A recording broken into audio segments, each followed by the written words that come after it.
Grateful for this occasion, marking a new experience in our journey as a people and a city imbued and committed to developments and progress.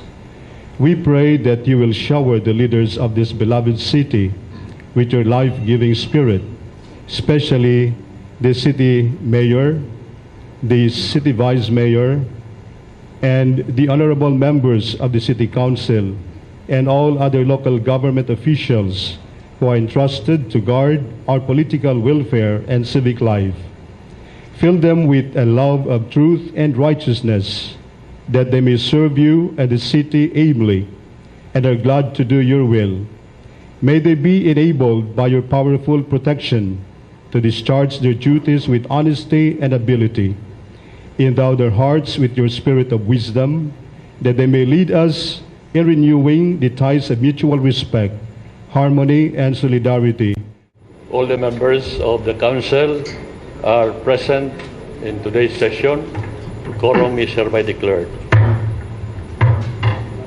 The chair now designates the following to inform the city mayor that the council is ready to hear his State of the City address.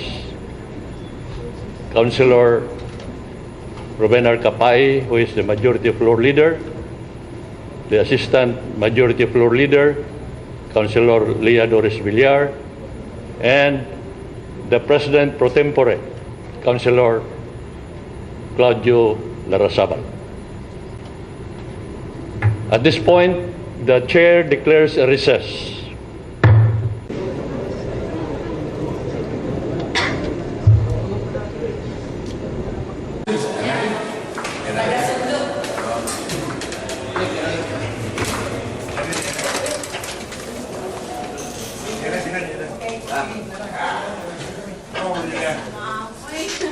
Amo giwang ikaw ang kaslunon ba? Ni. Kaslunon. Gusto nila ko sa.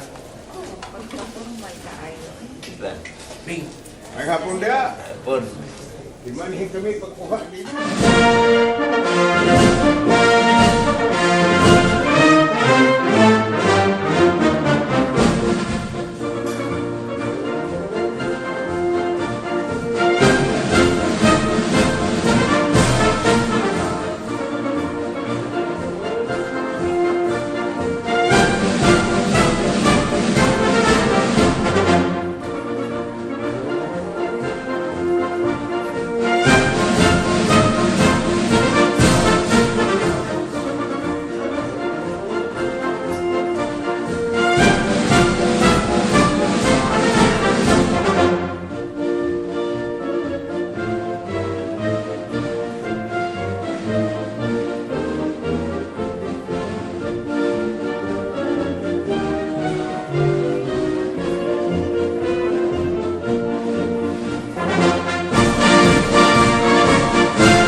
Session is resumed.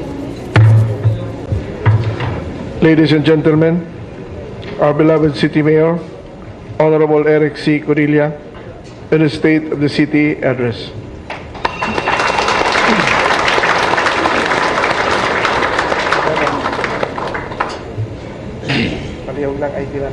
Former Congressman Iaprosino Dodong Corilla, my father,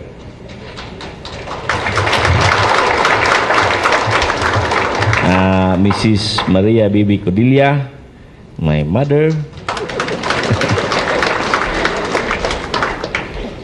of course, ang ato sang pinakakusog nako nga kapartner nga former girlfriend nako, akong wife si Jingjing. Monsignor Arroyo, atong Kura Paroko sa St. Peter, si Father Pongos, mga fathers, mga church leaders, niya karon si Pastor Ricardo Alano Jr., si Brother Felipe Jaime, si President Marcelo Chong, ang ato sang Mayor sa Kananga, Mayor Eming Codilla, and his Vice Mayor and other local officials, Vice Mayor Kumar Dumagsa of Merida,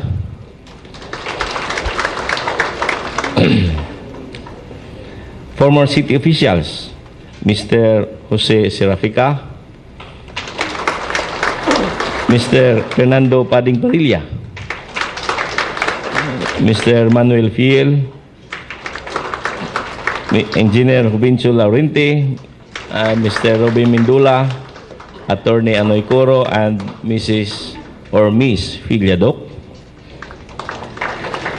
presidents of the civic clubs and non-government organizations, bank managers, businessmen, school heads, heads of national offices, department and office heads of the city government of Ormoc, members of the PNP, Philippine Army and other military service, Vice Mayor Nepnep Aparis, and the members of the 12 Sangguniang Panglungsod, members of my family, Winnie, Edie, Ondo, Baday, Gingging, Evelyn, Edwin, relatives, friends, guests, my fellow Ormocanons, good afternoon. Once again, I take pride in reporting to our entire Ormocanon community about the city's current state of affairs. For the past few years, we have seen how our beloved city transformed and greatly developed. We certainly have made efforts to improve our city's capacity to meet its growing needs for economic development. This State of the City Address is a comprehensive attempt to show this development so everyone may know how the city government fared in its commitment to change for development. Hopefully, this report will bring out a wider degree of information on how the city government actually spends your taxes for our city's growth and development. Today, I humbly submit this report, which shall serve as my commitment of progress to you, my fellow Ormocanons. Let me present to you the highlights of our major accomplishments, the priority programs and projects implemented and yet to be implemented, the innovations and reforms put in place, the ongoing developments, and most importantly, information on how the city's financial resources are being utilized in pursuit of our core agenda, Padayon Ormoc sa Kalinaw ug Kauswagan. My fellow Ormocanons, our administration highly considered the city's fiscal capacity and resources allocation as major components in program implementation that contributed much to our development. In many ways, allocation of government resources is no different from how an ordinary family budget their incomes. For one, family sets aside money to buy food, pay the bills, and address their daily needs. Similarly, government allocates funds for salaries of personnel and for operating expenses so it can effectively function and deliver its services. A family also needs resources for their children's education, health insurance, and house mortgages to ensure a better way of living. In the same way, the government also set aside funds for basic education, healthcare, social services, infrastructure, and other priority investments. A family plans ahead so it could live comfortably and pursue their dreams within allowable means. Our city government also has its own vision for the community. Our annual budget, complemented with a sound annual investment plan, serves as the main translation of this vision, showing how we intend